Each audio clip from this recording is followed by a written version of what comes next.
nós também temos para mim weekend que começa o espanhol, tudo espanhol e depois of do espanhol e depois o inglês e na agosto nós temos papiamento. O tema tá amor nunca te acaba, of amor não te acaba nunca. Esse é o tema para o congresso. E tem diferente, claro, tema não durante o dia, né? O programa tá começa 9h20 manhã, por dia, e tem uma pausa, meio-dia, e termina 5h da tarde. Já domingo acaba mais tranquilo, 3h30. Alguns temas que está interessante, por exemplo, o começo tá amor não acaba nunca. Então tem pergunta de como. Também nós temos outro tema, maneira tem que dar, não põe confiança em lo que não está duradouro, essa riqueza ou força física. Outro tema tá amor não acaba nunca, apesar de uma infância sem amor e também situação difícil no trabalho, influência negativa na escola, maleza crônico, pobreza, oposição de família, diferentes aspectos que nós temos que enfrentar e nós temos que ter êxito de enfrentar o reto aí.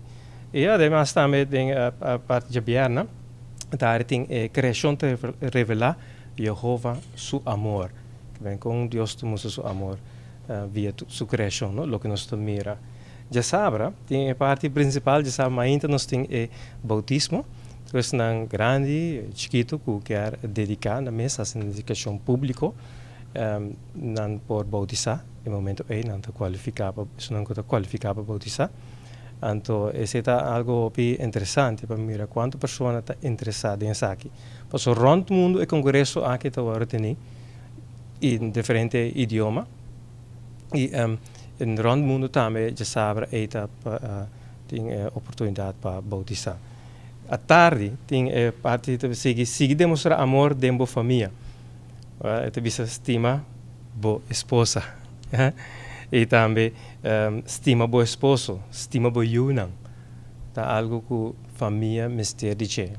So tem viajar para mostrar pouco carinho na outra pessoa, não? Pero quizás a família mesmo lá de desejar. Nós também assim, como nós podemos mostrar amor, não? Para nossa família. A parte que está pouco gente está esperando a película. Também tem uma película que tem como tema História de Josias, estima Jehová, odia lo que está malo. Parte 1, pode já saber, à tarde. E depois, já domingo, à tarde, também tem a parte 2. Essa aqui é a Rubiano, o website